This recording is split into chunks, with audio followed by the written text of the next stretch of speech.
The fluorescent lights burn my eyes. Everything's spinning. My head feels like it's splitting open, and there's something wet and warm trickling down the side of my face. Blood. My blood. I try to lift my hand to touch it, but my arm won't cooperate.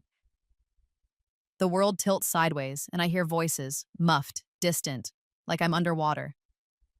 Mom, just stay quiet. We're almost there. Vincent, my son. His voice sounds strange, tight, scared maybe? Or is it something else? Through the fog in my brain, I hear another voice, sharper, colder. Remember what we discussed, Vincent? She was drinking. She came over drunk and fell down the steps. That's the story. We tried to help her, but she was belligerent and intoxicated.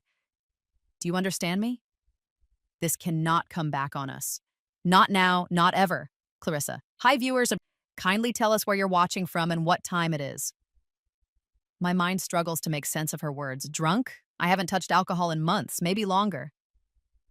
I came to their house sober. I came because I needed help, because I'm being evicted and I'm terrified, and I thought, foolishly, desperately, that maybe my son would remember who raised him, who sacrificed everything for him. But now they're going to lie. They're going to tell people I was drunk, that I fell because I was careless, reckless, out of control. The car stops, doors open. Cool air rushes in, and I smell antiseptic and floor cleaner. Hospital. We're at the hospital. Vincent's hands slip under my arms, lifting me. He's being gentle now, careful, playing a part. I can barely walk. My legs feel like rubber, and every step sends lightning bolts of pain through my skull. He guides me through automatic doors, and suddenly we're in bright light again. Too bright. I squeeze my eyes shut. Please, we need help. My mother, she's hurt. His voice carries across the emergency room, concerned, panicked even, like he's the devoted son who's worried sick about his poor, foolish mother. A nurse appears, young woman with kind eyes and tired lines around her mouth. What happened? Vincent takes a breath. His arm tightens around my waist, holding me upright. When he speaks, his voice cracks just right. Enough emotion to sound genuine. Not enough to seem suspicious. I'm so sorry to bring her in like this, he says. My mother, she's been struggling with alcohol lately. We've tried to get her help, but she refuses to admit she has a problem. Tonight, she showed up at our house intoxicated. We tried to talk to her, tried to get her to sit down and drink some coffee, but she got angry, combative. She stormed out, and when we followed her to make sure she was okay, she fell down our front steps, hit her head on the concrete. The nurse's expression shifts. I see it happen. The sympathy mixed with judgment. The look people give to those who make bad choices, who bring trouble on themselves. Ma'am, can you hear me? Can you tell me your name? I try to answer, but my tongue feels thick. Wrong. The words come out slurred and broken. Margaret, my name. Margaret Whitmore. Okay, Margaret, we're going to take care of you. How much did you have to drink tonight? No, nothing. I didn't. She's been drinking since noon, Vincent interrupts. His voice is so smooth, so convincing. We've been worried about her for months. This isn't the first time. Liar, liar, liar. But I can't get the words out. My head hurts too much. The room keeps tilting. A wheelchair appears and they lower me into it. Vincent keeps his hand on my shoulder. The perfect son. The concerned family member. They wheel me through hallways.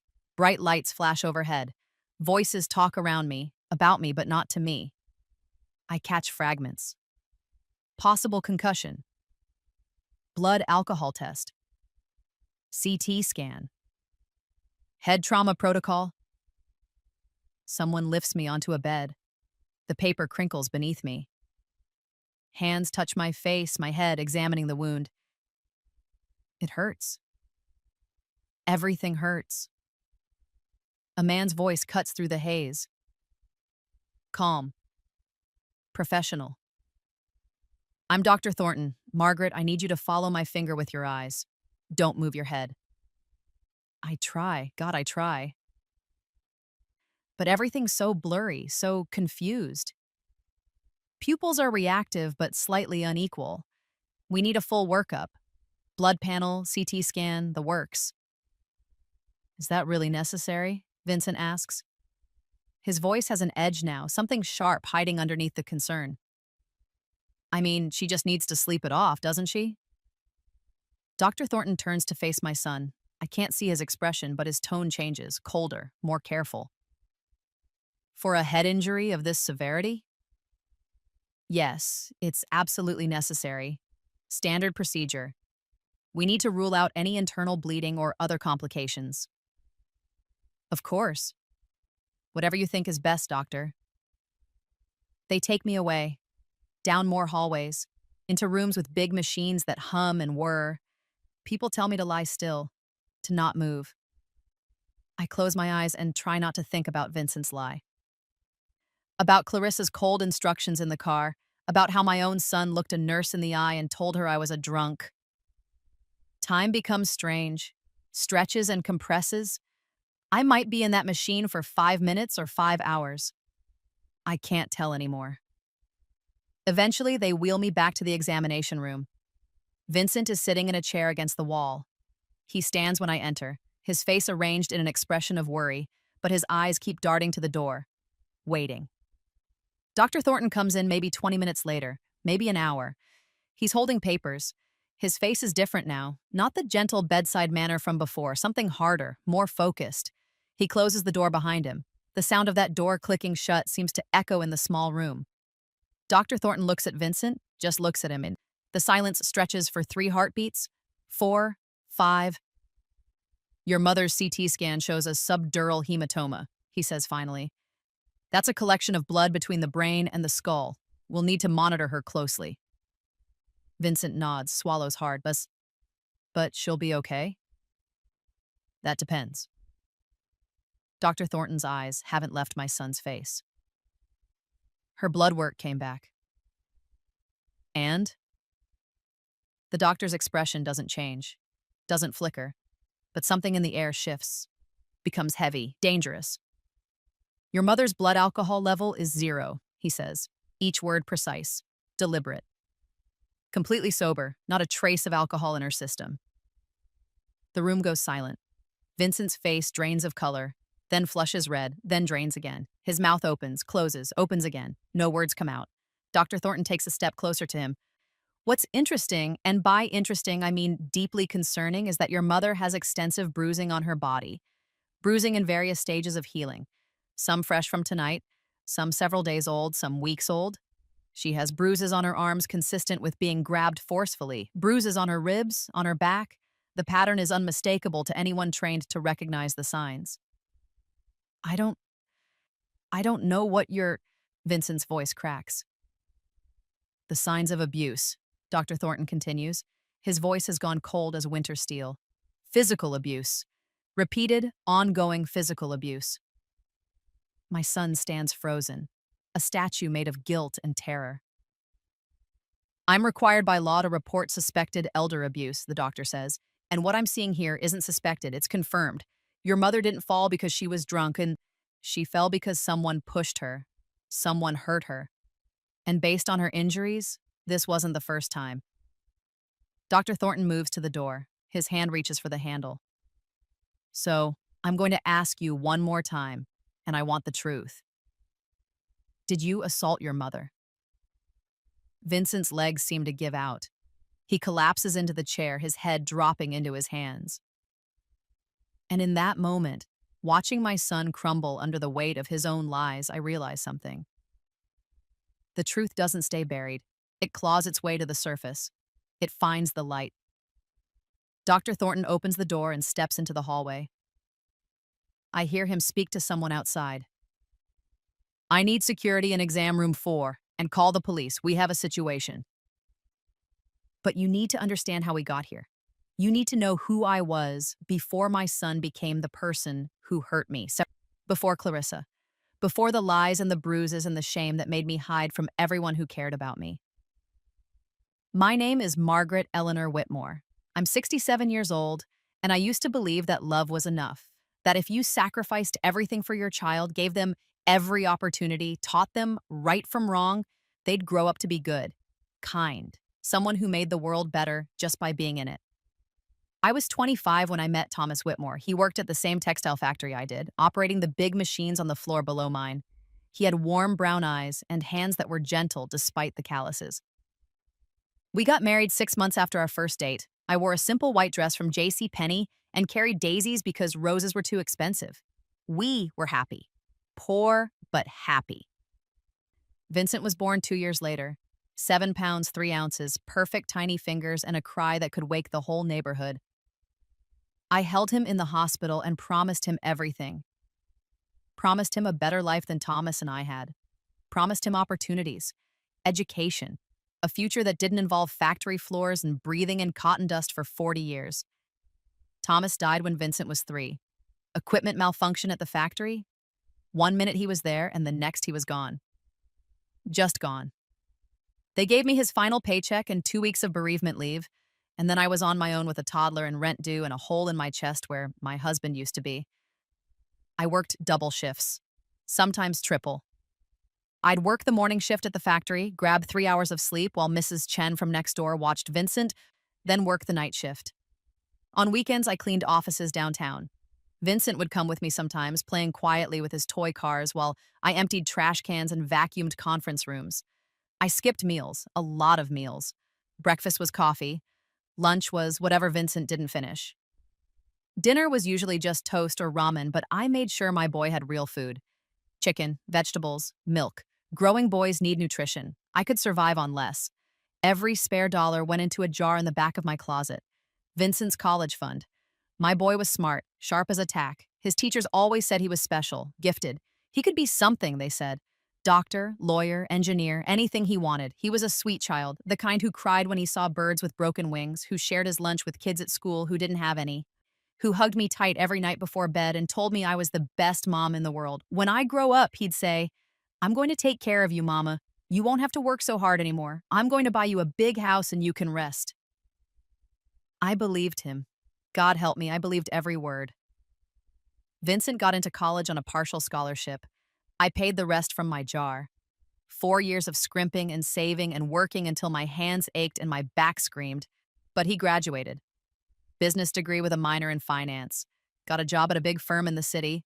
Started wearing suits that cost more than I made in a month. I was proud. So proud I could burst. My son, the financial analyst, my son who had an office with his name on the door, my son who would never know the feeling of cotton dust in his lungs or the fear of not making rent. He called me every week that first year, visited twice a month. We'd have dinner at my apartment, nothing fancy, just pot roast or spaghetti, but he ate like it was a feast. He told me about his job, his colleagues, his dreams of moving up in the company. Then he met Clarissa Ashford. She came from money, real money. Her father owned 3 car dealerships. Her mother sat on charity boards and wore pearls to the grocery store. Clarissa had never worked a day in her life, but she knew how to spend money like it was air. Designer bags, expensive cars, vacations to places I couldn't even pronounce. Vincent brought her to meet me 6 months into their relationship.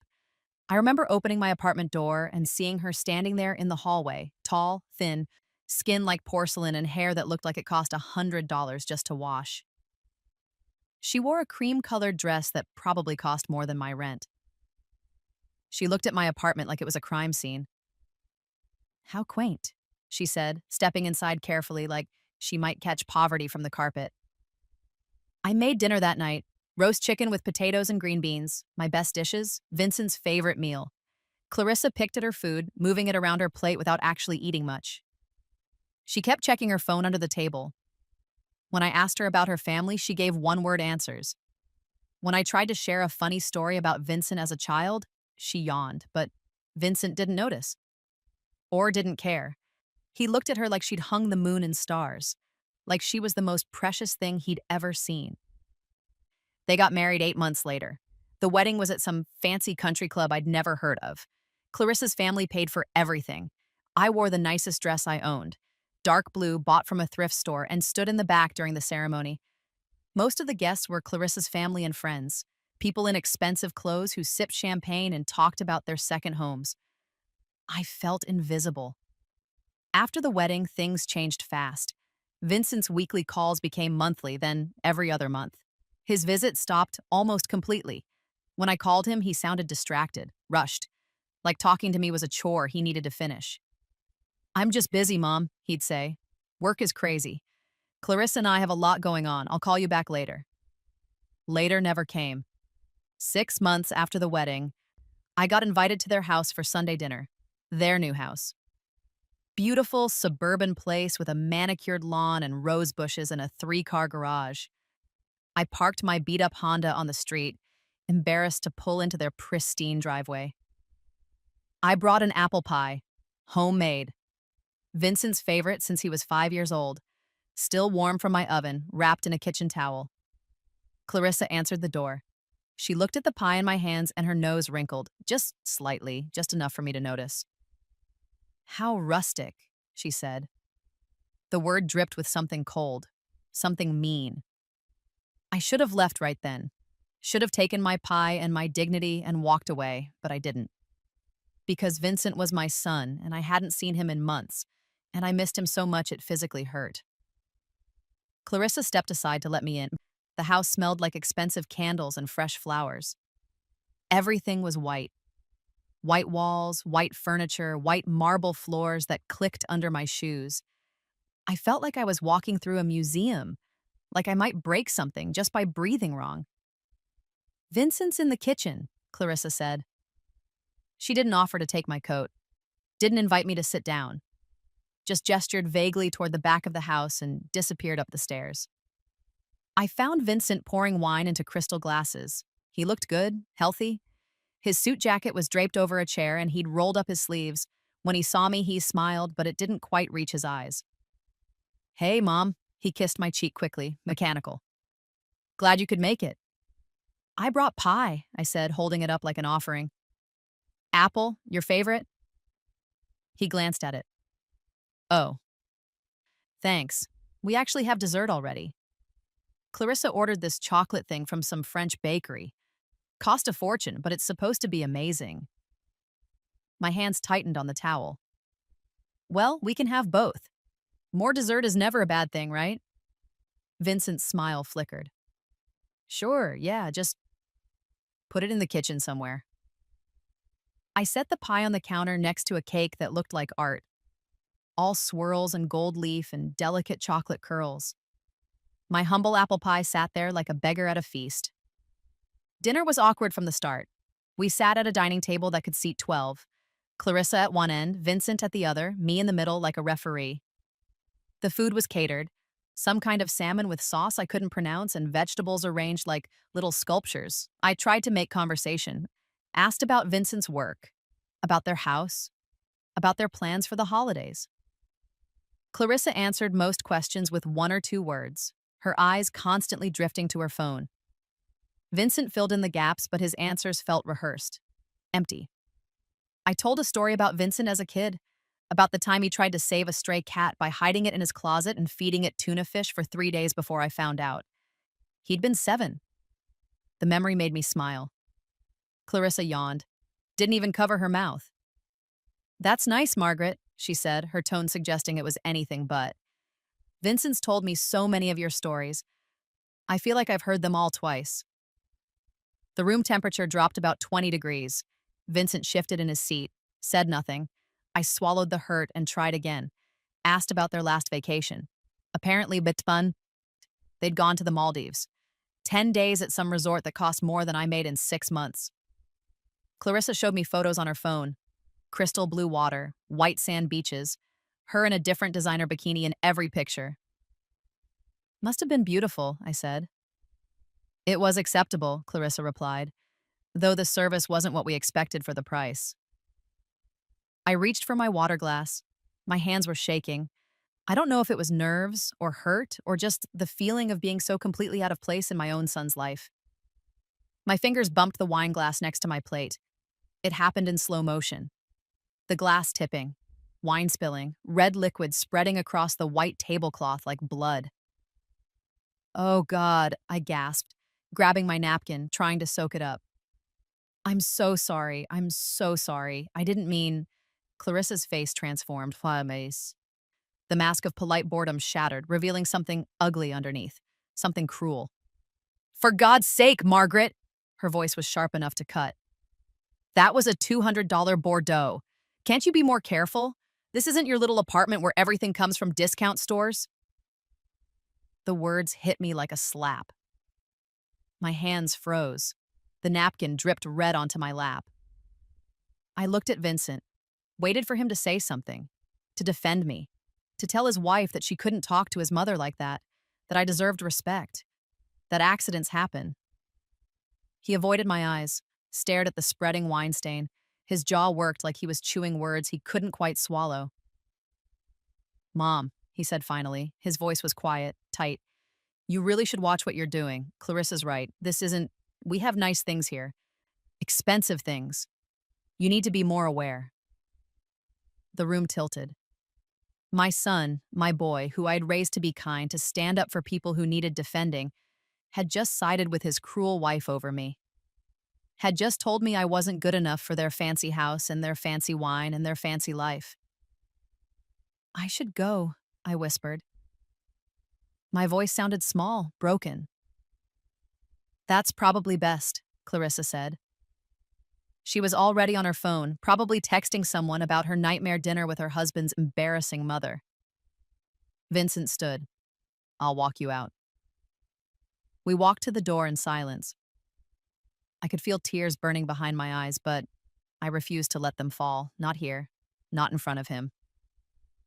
At the door, Vincent hesitated, his hand on the knob. For just a second, I saw something in his face. Guilt, maybe. Regret. The boy he used to be. Trying to break through. Mom, It's fine, I cut him off. I couldn't hear whatever excuse he was about to make. Couldn't hear him try to justify what had just happened. Thank you for dinner. I drove home with tears streaming down my face. Drove home to my little apartment with the discount store furniture. Drove home alone. That night, lying in bed, I told myself it was a bad night, a misunderstanding. Vincent was stressed from work. Clarissa was adjusting to married life. Things would get better. I was wrong. Things got worse. So much worse. I didn't hear from Vincent for 3 weeks after that dinner. No calls, no texts, nothing. I told myself to give him space, that he'd reach out when he was ready. But the silence ate at me, made me question everything. Was I too clingy, too embarrassing, too poor for his new life? I started calling, left messages. Hi, honey, just checking in. Hope you're doing well. Love you.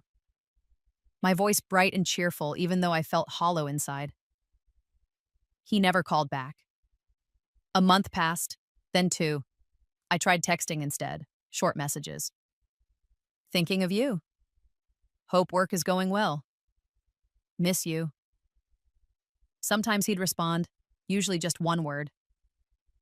Busy. Swamped. Later. Later never came. 3 months after the dinner disaster, Vincent finally called. My heart jumped when his name appeared on my phone screen. I answered before the first ring finished. Vincent, honey, it's so good to hear from you. Hey, Mom. His voice was different, harder. Look, we need to talk about something. The way he said it made my stomach drop. What's wrong? Are you okay? I'm fine. It's just. Clarissa and I have been talking, and we think it's best if you give us some space. Let us build our life together without constant interruptions. Constant interruptions. I called maybe once a week, texted every few days. That was constant? I don't understand, I said. I'm your mother. I just want to be part of your life.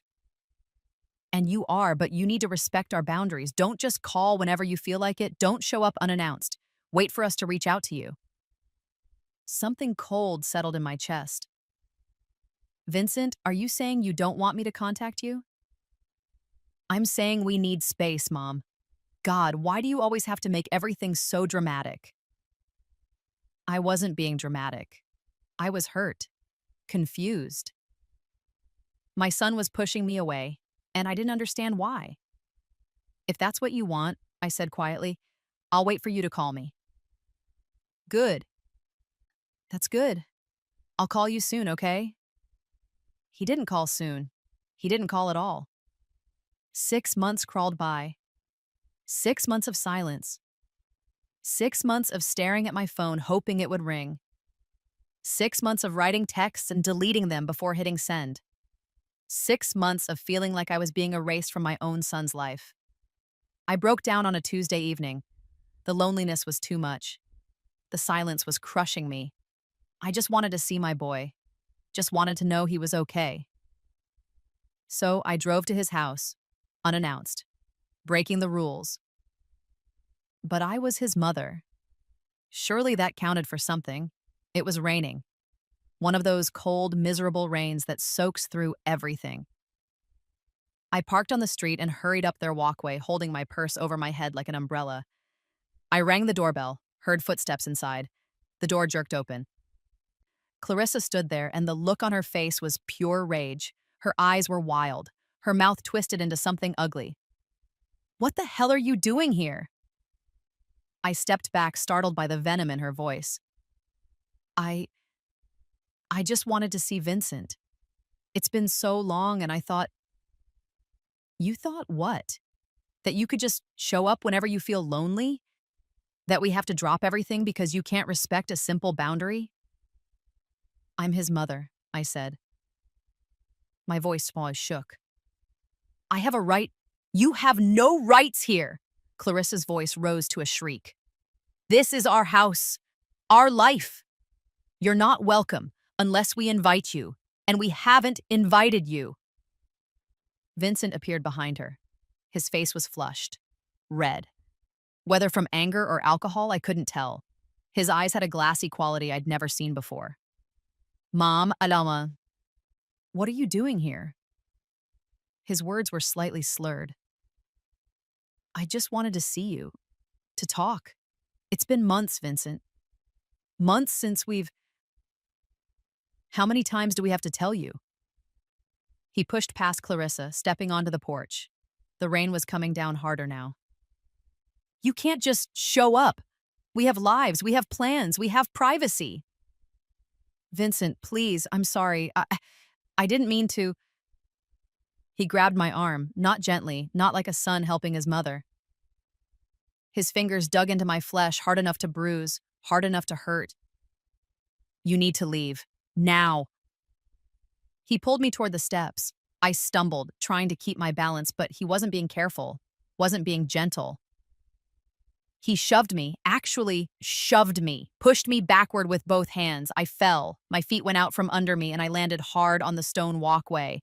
Pain exploded through my hip. My wrist twisted underneath me, sending white-hot agony up my arm. "Vincent!" I cried out, tears mixed with rain on my face. "I'm your mother!" He stood on the porch, staring down at me. For just a second, just one heartbeat, I saw something in his eyes. Horror, maybe. Realization of what he'd just done. The boy I'd raised breaking through the shell of whoever he'd become. But then Clarissa's hand landed on his shoulder. She leaned close, whispered something in his ear. The moment passed. His face hardened again. "Don't make us call the police for trespassing," Clarissa said. Her voice was cold, calm, like she was discussing the weather, not threatening the woman whose son had just physically assaulted her. The door slammed shut. I heard the lock click. I lay there on their walkway in the rain. My hip throbbed. My wrist screamed. But worse than the physical pain was the agony in my chest. The absolute devastation of realizing that my son, my sweet, kind boy, had just hurt me, had put his hands on me in violence. I drove home crying so hard I could barely see the road, had to pull over twice because my vision blurred too much. When I got to my apartment, I peeled off my wet clothes and saw the bruises already forming, 5 perfect finger marks on my upper arm, purple and blue and ugly. I told myself it was an accident, a mistake. Vincent had been drinking. He was stressed. He didn't mean it. Things would go back to normal, but deep down I knew. This wasn't the end. This was just the beginning. The bruises on my arm took 2 weeks to fade. I wore long sleeves even though it was summer, told Mrs. Chen I was feeling cold when she asked why I was bundled up in 90-degree heat. Told the ladies at church I'd bumped into a door when one of them noticed the yellow-green marks peeking out from my sleeve. I didn't tell anyone the truth. Couldn't tell them. How do you explain that your son hurt you? That the child you raised with love and sacrifice had become someone who could push you down and walk away? I wanted to believe it was one time. An aberration. A terrible moment that would never happen again. So I did what abuse victims do. I convinced myself it was my fault. I shouldn't have shown up unannounced, shouldn't have broken their rules. If I just respected their boundaries, everything would be fine. I waited for Vincent to call, to apologize, to say he was sorry, that he'd been drinking, that he never meant to hurt me. Days passed, then weeks. Silence. I broke first, called him 3 weeks after the incident. My hands shook as I dialed. Mom, his voice was flat, annoyed. What do you want? I just wanted to hear your voice, to see how you're doing. I'm busy. Vincent, about what happened. What happened is you showed up at our house when we specifically asked you not to. You disrespected our boundaries. You put us in an uncomfortable position. My throat tightened. You pushed me. You hurt me. You fell because you weren't watching where you were going. Don't try to make this into something it's not. The gaslighting was so smooth, so practiced, like he'd rehearsed it. Or maybe Clarissa had coached him. I had bruises, I whispered. Then you should be more careful. Look, I have to go. Don't call me unless it's an emergency. He hung up. I sat there holding the phone, staring at it like it might explain how my son had become this person. This stranger who could rewrite reality to avoid responsibility. 3 months passed. I followed the rules. Didn't call, didn't text, didn't drive by their house even though I wanted to, even though the loneliness was eating me alive. I waited for him to reach out. He never did. Christmas came. I spent it alone in my apartment, eating Chinese takeout and watching old movies. My phone never rang. No card, no present, no acknowledgement that I existed. Valentine's Day, Easter, my birthday, silence. I was being erased, slowly, methodically, like Clarissa was taking an eraser to my existence and Vincent was letting it happen. Then came the second incident. I ran into them at the grocery store. Pure accident. I was buying cat food for Mrs. Chen's tabby when I turned the corner and there they were. Vincent and Clarissa standing by the produce section, examining avocados like they were selecting diamonds. My heart leapt. Vincent! He looked up. His face went through several expressions in quick succession. Surprise. Irritation. Something that might have been fear. Mom, what are you doing here? Shopping. Same as you. I smiled. Tried to sound normal, casual. Like we were a normal mother and son having a normal encounter. How have you been? I haven't heard from you in months. Clarissa's hand slid possessively around Vincent's arm. We've been busy. Wedding season, you know how it is. I didn't know. I hadn't been invited to any weddings. Maybe we could get coffee sometime, I suggested. My voice sounded desperate, even to my own ears. Just the two of us. I miss you, Vincent. I miss my son. We're actually running late, Clarissa said before Vincent could respond. We have brunch reservations. Very exclusive place. They don't tolerate tardiness. Just 5 minutes, I pleaded. Please, Vincent. 5 minutes to catch up. Something in his face shifted, darkened. You always do this. Always make everything about you. Can't you see we don't want to talk to you right now? Can't you take a hint? The words hit like punches. People were starting to stare. An elderly woman with a shopping cart gave me a sympathetic look. I'm sorry, I stammered. I didn't mean, you never mean to, Vincent snapped, Asini. But you always do anyway. You're embarrassing us. Embarrassing yourself. He grabbed Clarissa's hand and started to walk away. I reached out without thinking. My hand caught his sleeve. Vincent, please. He spun around. His free hand shot out and grabbed my wrist. The same wrist I'd sprained when he pushed me. He twisted it, hard. Pain lanced up my arm, sharp and bright. Let go of me, he hissed. His face was inches from mine. I could see rage burning in his eyes. Rage at me, his mother. Stop being so pathetic. Stop following us around. Get a life and leave us alone.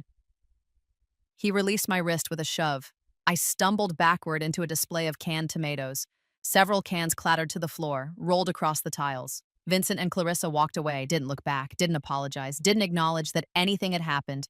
An employee hurried over to help me pick up the cans. Are you okay, ma'am? Fine, I lied, just clumsy. My wrist throbbed all the way home. Swelled up by evening. I wrapped it in an ace bandage and took Tylenol. Didn't go to the doctor. Couldn't explain the injury without explaining how it happened. The third incident came 2 months later, their anniversary. I made another mistake. Sent a card. Simple, elegant. Congratulations on your first year together. Wishing you both happiness and love. Mom.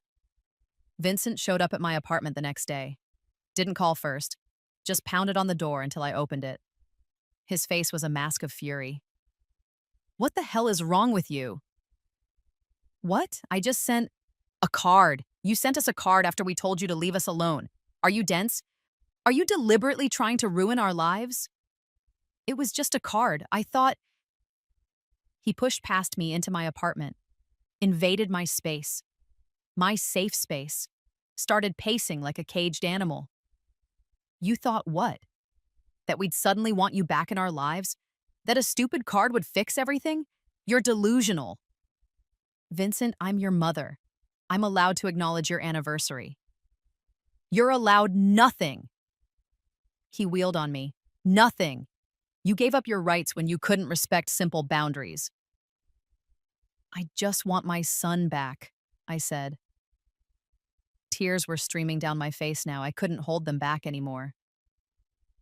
I just want you to remember who you used to be. Who I raised you to be. Something in him snapped. He crossed the room in 3 steps, grabbed my shoulders, his fingers dug into my flesh, bruising. He shook me. Actually shook me like I was a rag doll. I'm not your little boy anymore. I'm a grown man with a wife and a life. You need to let go. You need to accept that you're not important to me anymore. Each word was a knife.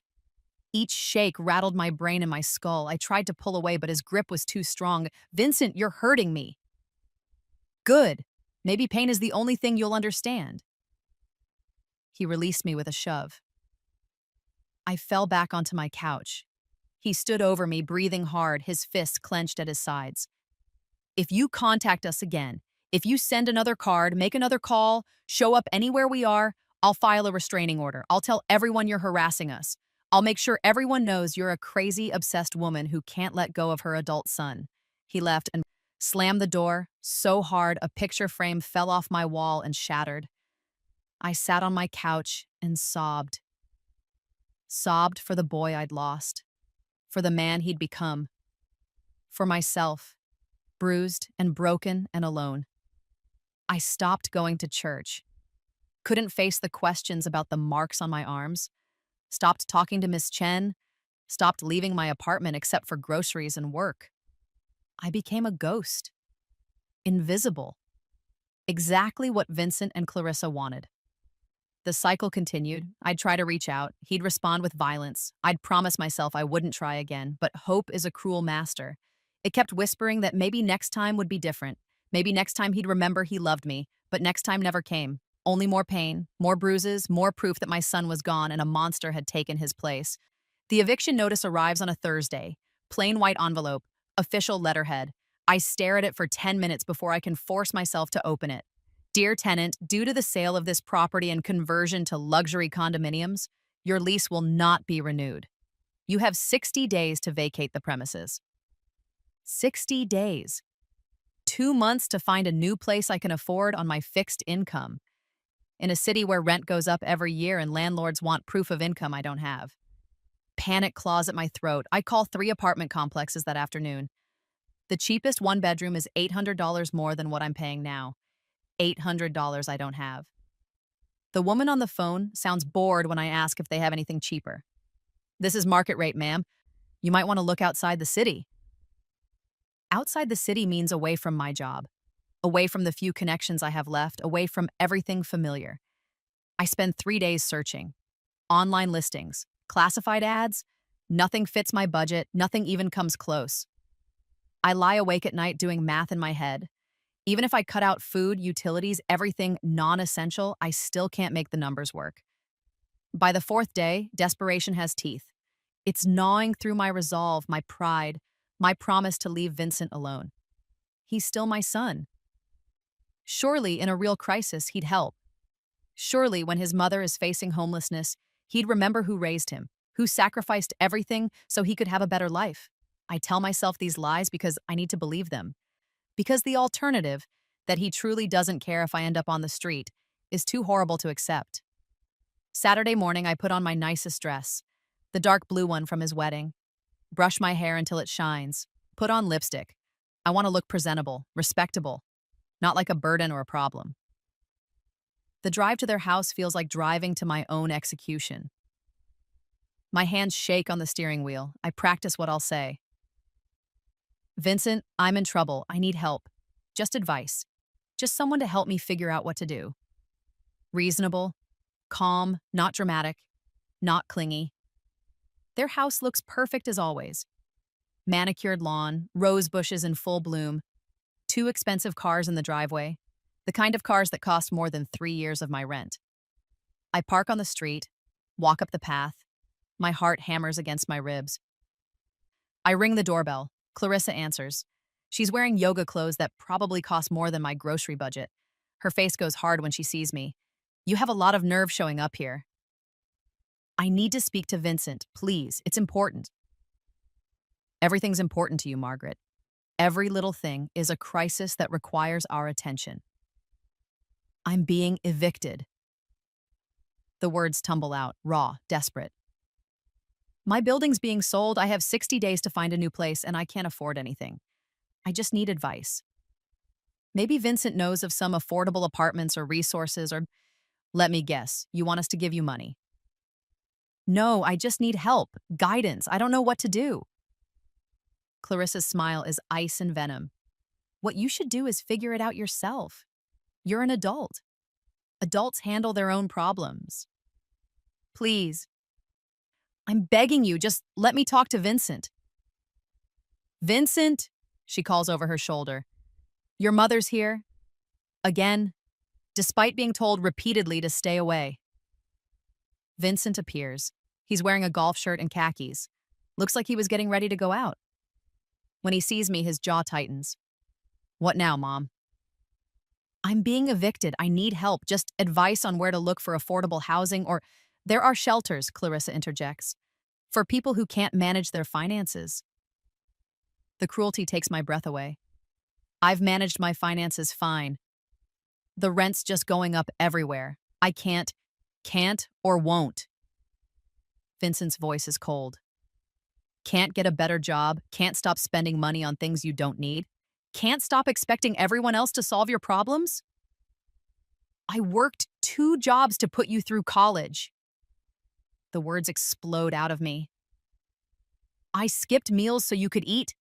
I gave you everything, and now you won't even help me find an apartment? That was your choice, Vincent shouts back. I didn't ask you to martyr yourself. I didn't ask for your sacrifices. And now you think I owe you? That I'm supposed to drop everything and fix your life? I'm your mother. And I'm tired of you using that as an excuse to manipulate me. Tired of the guilt trips. Tired of you showing up here crying about whatever crisis you've manufactured this week. This isn't manufactured. I'm going to be homeless. Clarissa laughs, actually laughs. Don't be so dramatic.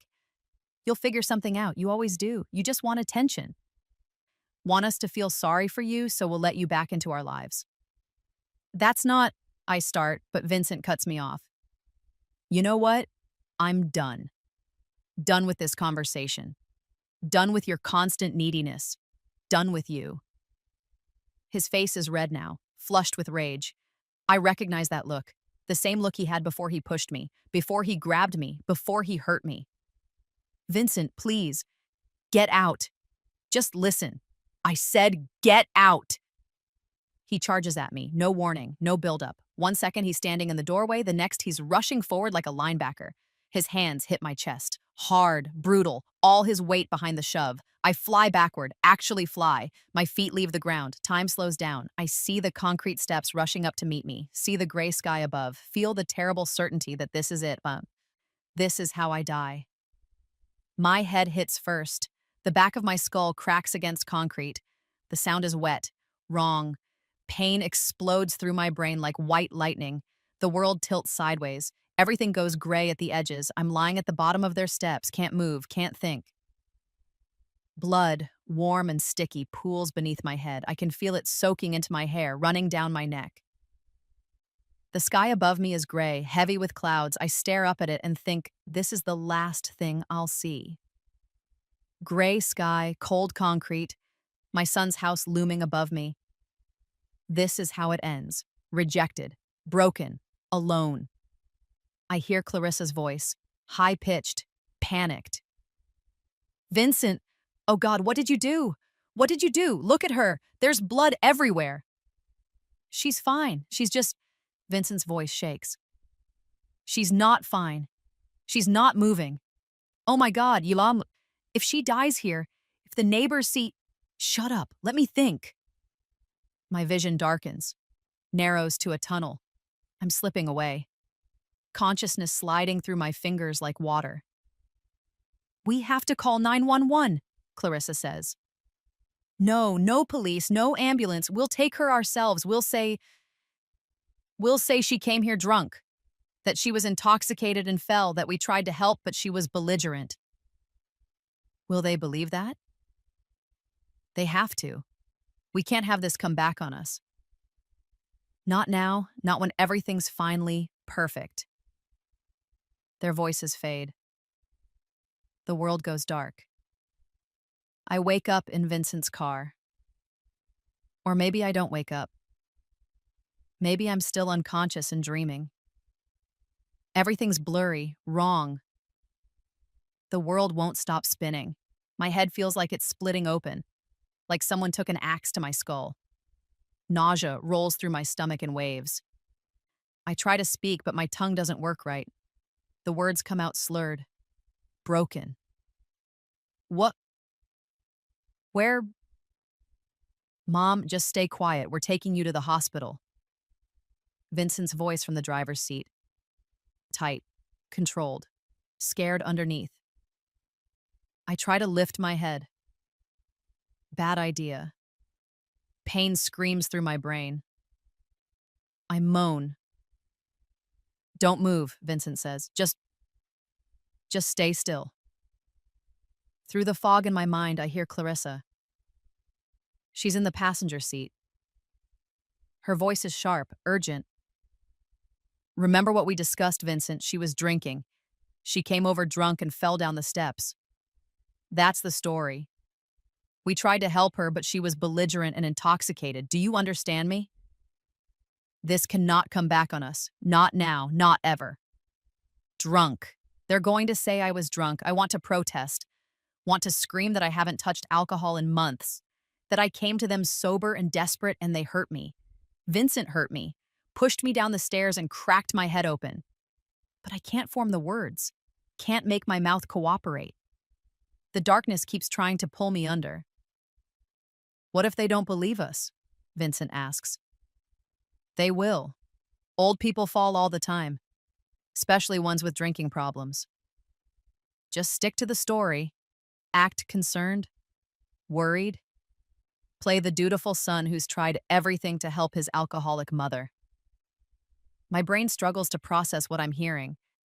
They're planning this, coordinating their lies, turning my near-death experience into a story that protects them and condemns me. The car stops. Doors open. Cool air rushes in. I smell antiseptic. Floor cleaner. Disinfectant. Hospital. Vincent's hands slide under my arms. He lifts me carefully now, gently. Playing his part. I can barely stand. My legs are rubber. My head weighs 1,000 pounds. I've got you, Mom, he says. His voice loud enough for others to hear. Just lean on me. We're going to get you help. We move through automatic doors. Bright lights assault my eyes. I squeeze them shut. Every step sends shockwaves through my skull. Please, we need help. My mother's hurt. Vincent's voice carries across the emergency room. Perfect level of panic. Perfect tone of distress. He sounds like a devoted son, like someone who cares. Footsteps rush toward us, a woman's voice. What happened? This is it. This is where Vincent tells his lie, where he rewrites reality to save himself. I'm so sorry to bring her in like this. His voice cracks, just enough emotion, not too much. My mother, she's been struggling with alcohol lately. We've tried to get her help, but she refuses to admit she has a problem. Tonight, she showed up at our house intoxicated. Heavily intoxicated. We tried to talk to her, tried to get her to sit down and drink some coffee, but she got angry, combative.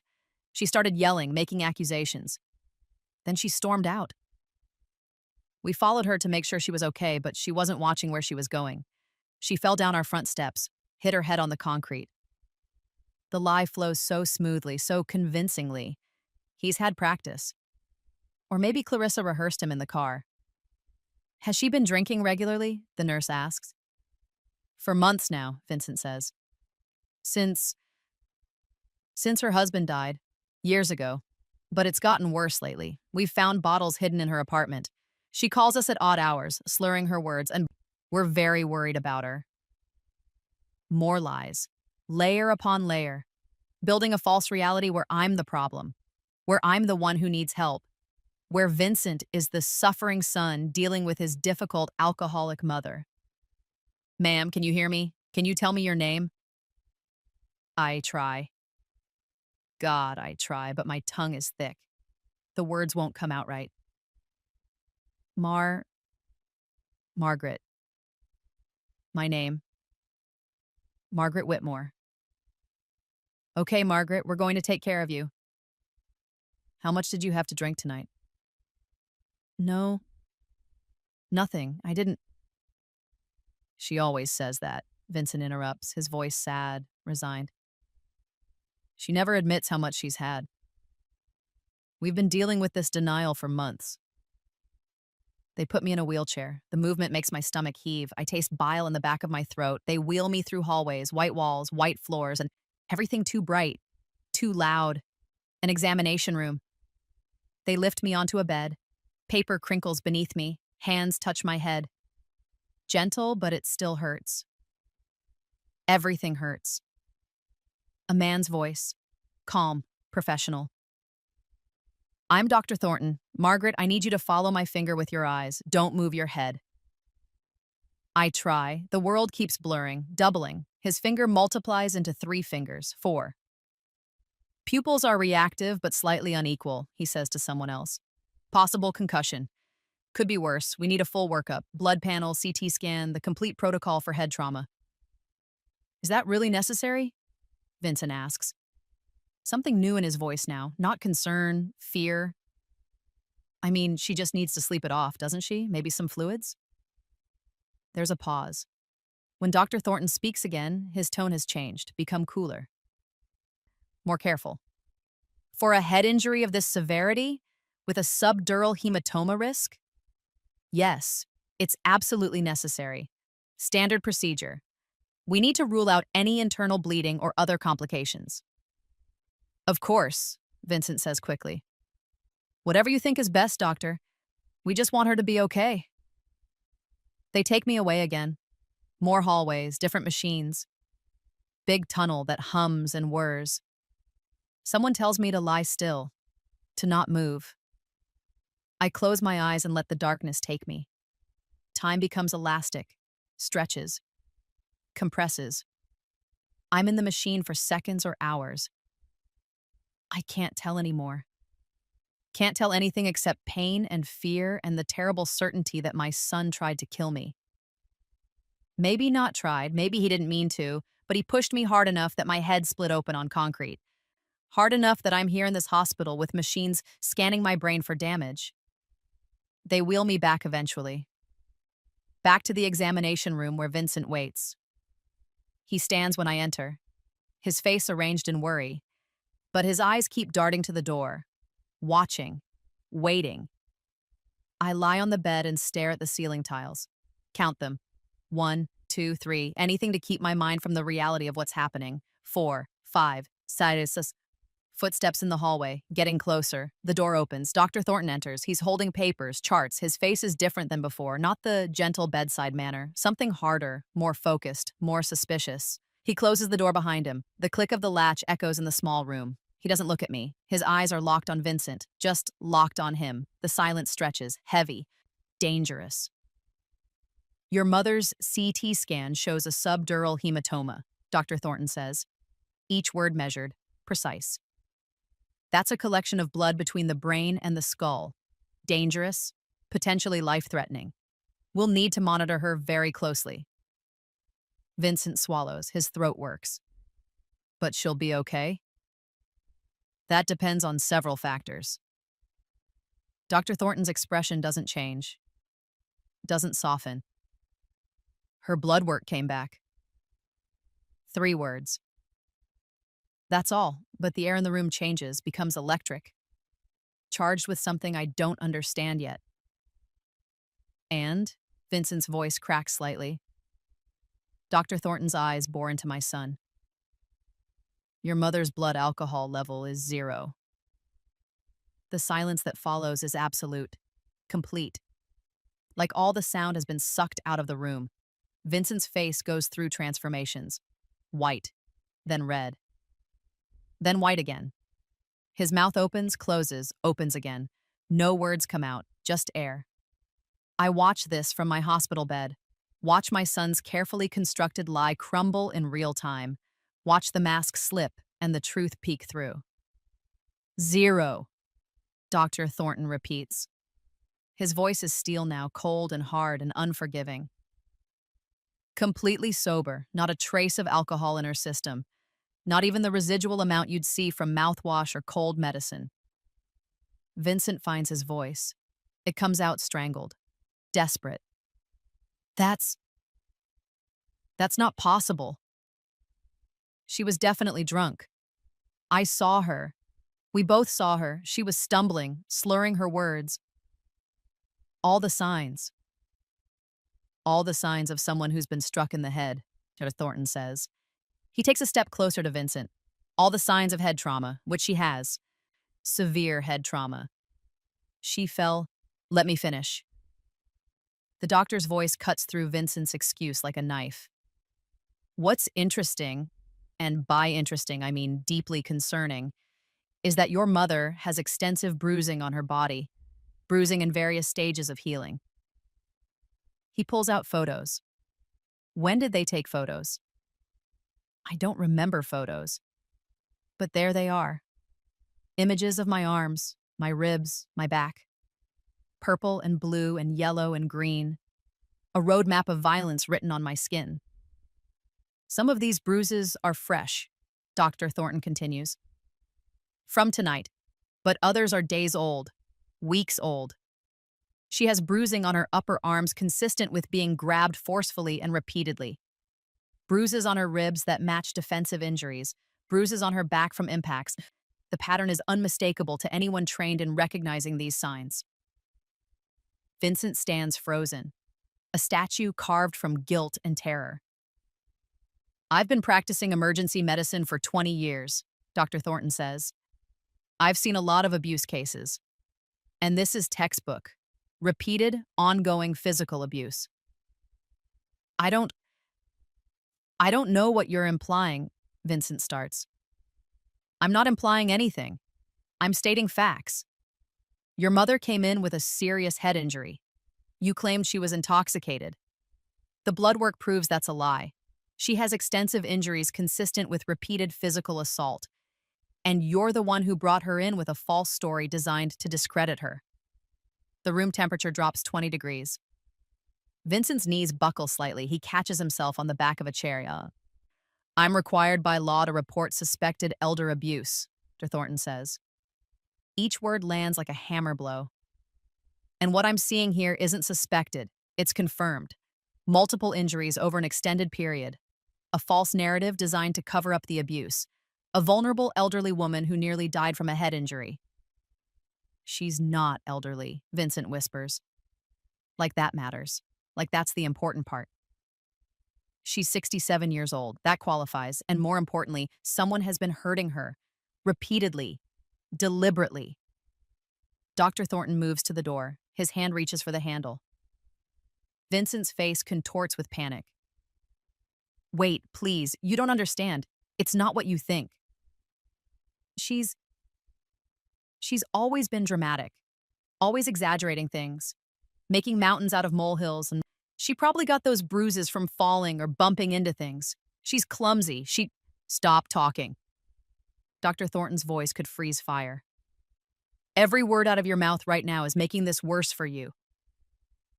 He opens the door, looks out into the hallway, makes eye contact with someone I can't see. I need security in exam room 4 immediately. And call the police. We have a situation that requires law enforcement. Vincent's legs give out. He collapses into the chair, buries his face in his hands, his shoulders shake. For the first time in 2 years, he looks at me, really looks at me. Not through me, not past me, at me. He sees the blood matted in my hair, the bruises on my arms, the terror in my eyes. He sees what he's done, what he's become. Mom, he whispers, Mom, I'm sorry. I didn't mean. I never meant. But it's too late for sorry. Too late for explanations. Too late for anything except the truth. Footsteps in the hallway. Heavy boots. Security guards appear in the doorway, 2 of them. Big men with serious faces. Behind them, 2 police officers in uniform. Is this the individual? One of the officers asks Dr. Thornton. Yes, Vincent Whitmore. I have reason to believe he's responsible for the abuse and assault of his mother, Margaret Whitmore, who is currently under my care. The officer approaches Vincent. Sir, I need you to stand up and place your hands behind your back. Vincent doesn't move, doesn't respond. He's still staring at me, tears streaming down his face, his mouth working but no sound coming out. Sir, stand up now. One of the security guards helps Vincent to his feet. The officer produces handcuffs. The metallic click as they close around Vincent's wrists is the most final sound I've ever heard. Vincent Whitmore, you're being detained for questioning regarding suspected elder abuse and assault. You have the right to remain silent. The Miranda rights fade into background noise. I watch my son, my baby boy, who I raised and loved and sacrificed everything for, being handcuffed like a criminal. Because he is a criminal. He hurt me, again and again, and he would have gotten away with it if not for a blood test that proved his lie. The officers lead him toward the door. He twists in their grip, looking back at me one last time. Mom, please, tell them. Tell them it was an accident. Tell them you fell, please. I open my mouth. For 2 years, I've been silent. I've hidden the bruises, made excuses. I convinced myself it was my fault, that I deserved it, that if I just tried harder, loved him more, he'd remember who he used to be. But he won't. That boy is gone. Maybe he was never really there.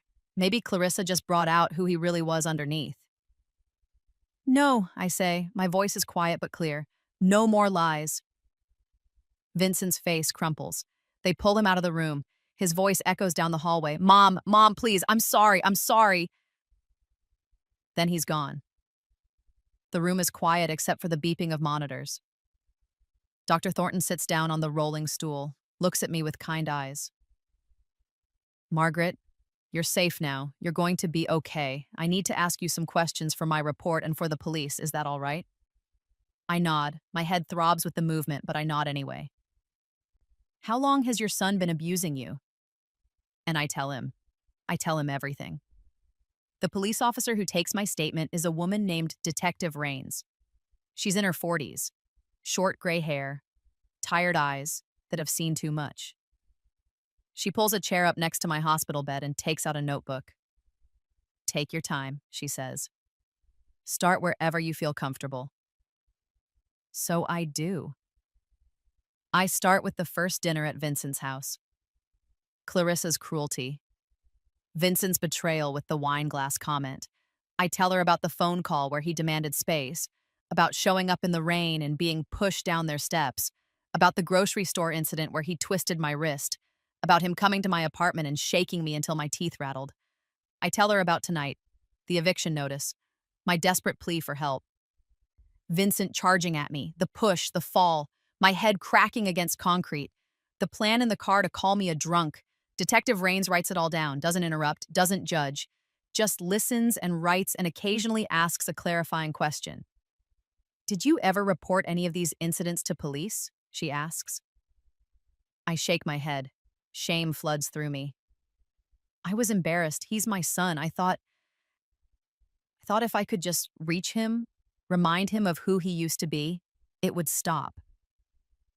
That's very common in abuse situations, she says gently, especially when the abuser is a family member. You have nothing to be ashamed of. But I do. I'm ashamed that I let it happen, that I kept going back, that I believed his lies about it being my fault. Where's his wife? I ask suddenly. Clarissa, she was there tonight. She helped plan the lie about me being drunk. Detective Rains flips through her notes. She's in the waiting room. We have officers speaking with her now. If she was complicit in covering up the assault, she could face charges as an accessory. Good, she should face charges. She turned my son into a monster. Or maybe she just revealed the monster that was already there. Dr. Thornton comes back in. I've completed my examination and documentation. Margaret has a subdural hematoma, multiple contusions, a possible concussion, and extensive bruising consistent with repeated physical abuse. I'm admitting her for overnight observation. If the hematoma doesn't resolve on its own, we may need surgical intervention. The words wash over me. Surgery, brain surgery, because my son pushed me down the stairs. We'll want to photograph all her injuries for evidence, Detective Rains says. With your permission, Margaret. Yes, whatever you need. They take more photos. My arms, my ribs where he grabbed me months ago, my wrists, my back.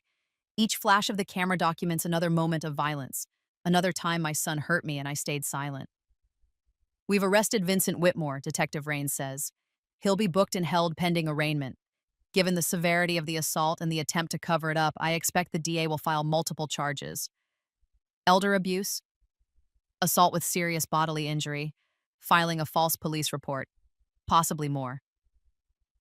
What about Clarissa? We're still gathering evidence.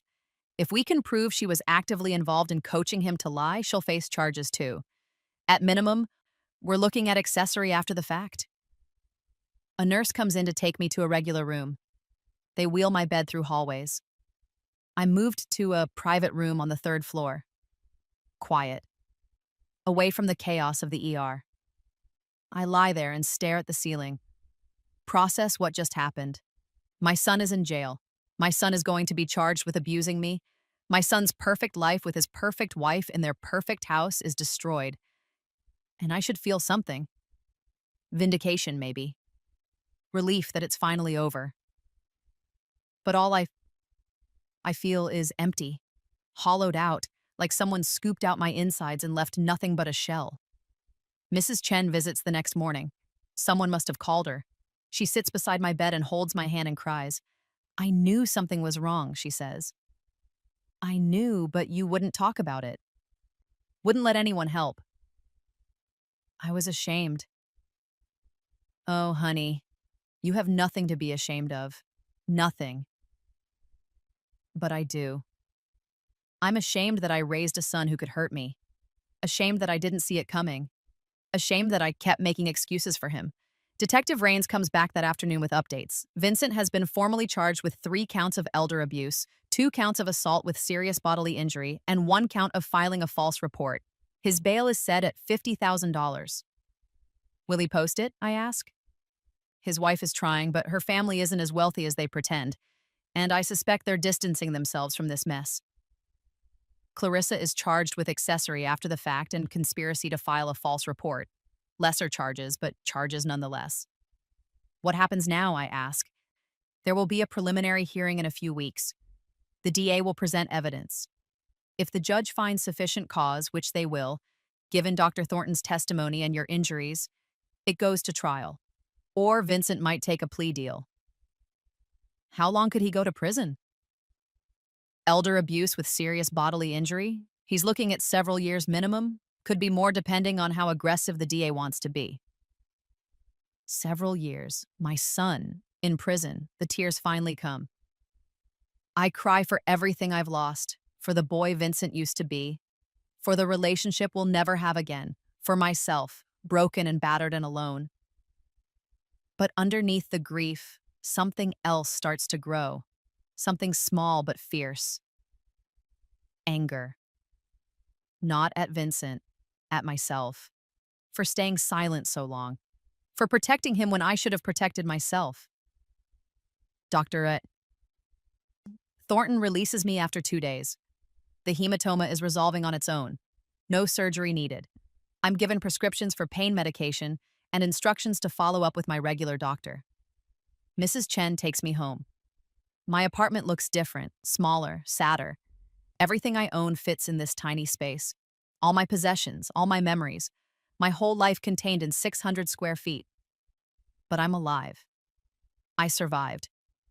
And that has to count for something.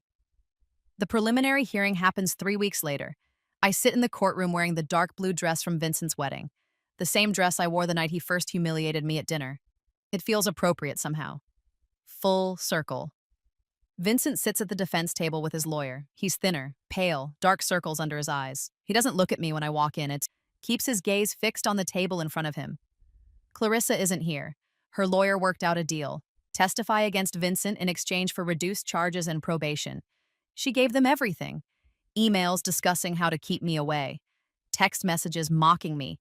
Voice recordings of her coaching Vincent on what to say to doctors and police. She sold him out to save herself. Some marriage. The DA presents evidence. Dr. Thornton testifies about my injuries, shows the photographs of bruises in various stages of healing, explains how the pattern indicates repeated abuse over an extended period. His testimony is clinical, precise, damning. Detective Raines testifies about the false report, about Vincent's claim that I was intoxicated when the blood work proved otherwise, about the attempt to cover up the assault. I testify. Tell the court about 2 years of escalating violence, about being pushed, grabbed, shaken, shoved downstairs, about living in fear and shame, about hiding bruises and making excuses. Vincent's lawyer tries to paint me as a difficult mother, someone who wouldn't respect boundaries, who inserted herself into their lives unwanted. Like that justifies violence. Like wanting to see your son means you deserve to be hurt. The judge isn't buying it. She's a black woman in her 60s, probably has children of her own, probably can't imagine them treating her this way. Mr. Whitmore, she says, after all testimony is concluded, I'm finding sufficient cause to bind you over for trial on all charges. Given the severity of the abuse, the attempt to cover it up, and the defendant's lack of remorse, bail is revoked. You'll remain in custody pending trial. Vincent's head snaps up. Your Honor, please. You nearly killed your mother, the judge says. Her voice could cut glass. You pushed her down a flight of stairs, cracked her skull open, then tried to blame her for it by calling her a drunk. You showed no concern for her welfare, only for protecting yourself. I see no reason to believe you won't attempt to contact her or intimidate her if released. The bailiff leads Vincent away. He looks back at me once. Our eyes meet. I see fear there, regret, maybe even remorse. But it's too late. Years too late. The trial happens 4 months later. Vincent takes a plea deal, pleads guilty to 2 counts of elder abuse and 1 count of assault with serious bodily injury in exchange for the other charges being dropped. The judge sentences him to 4 years in prison, plus mandatory counseling and a permanent restraining order keeping him away from me.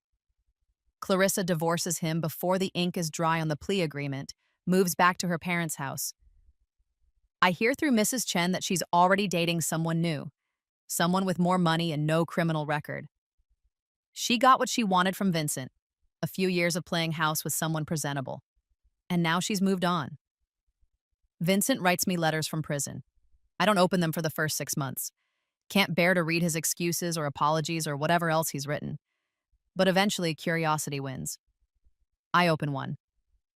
Mom, I'm in a program, counseling for domestic violence offenders. I'm learning about patterns of abuse, about how Clarissa manipulated me, about how I let her turn me into someone I hate.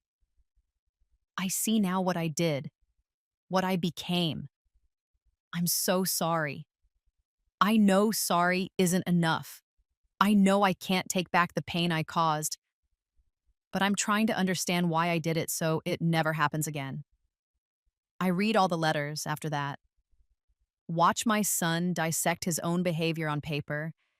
He writes about how Clarissa isolated him from me, how she convinced him I was toxic and clingy, how she rewarded him when he was cruel to me and withdrew affection when he showed me kindness, how he became addicted to her approval and willing to do anything to keep it. It doesn't excuse what he did. Nothing excuses it, but maybe it explains it. I write back eventually. Not forgiveness, not reconciliation, just acknowledgement that I received his letters, that I'm reading them, that I'm still here. Victim Services helps me find a new apartment, something affordable in a safe neighborhood. The domestic violence shelter I start volunteering at is 2 blocks away. I go there 3 times a week, lead support groups for other survivors of elder abuse. Help them understand that silence protects abusers and destroys victims. That speaking up, even when it terrifies you, is the only path to freedom. I tell them what Dr. Thornton told me after that first night. You survived. That makes you stronger than you know. Mrs. Chen becomes my closest friend. We have dinner together twice a week. She teaches me to cook Chinese food. I teach her to crochet. We watch game shows and complain about our aching joints and laugh about getting old. Church welcomes me back. Nobody asks where I've been. Nobody demands explanations. They just wrap me in love and let me heal at my own pace. I learned that healing isn't linear. Some days I'm strong, confident, proud of myself for speaking up. Other days I'm angry, grieving the relationship I thought I had with my son, the boy he used to be, the man I hoped he'd become. Both reactions are valid. Both are part of the process. Vincent is released after serving 3 years, time off for good behavior. I don't attend his release hearing. Don't watch him walk out of prison. Don't want to see him at all. He respects the restraining order. Doesn't call, doesn't write anymore, doesn't try to contact me. I hear through mutual acquaintances that he's living in a halfway house, working in construction, attending mandatory therapy sessions, trying to rebuild a life that doesn't include me. Good.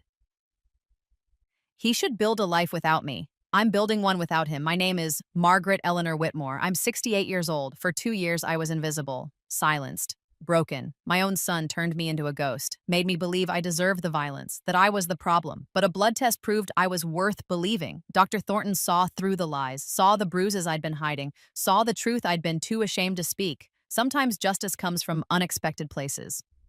Sometimes God sends angels in white coats with medical degrees and the courage to look beyond convenient lies.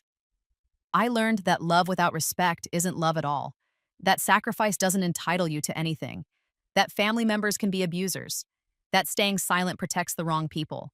I learned that speaking truth, even when it terrifies you, even when it destroys relationships, even when it means watching your child go to prison, is the only way to survive. I survived. I spoke. I matter. And if you're suffering in silence right now, if someone you love is hurting you, if you're hiding bruises and making excuses and believing you deserve it, please hear me. You don't deserve it.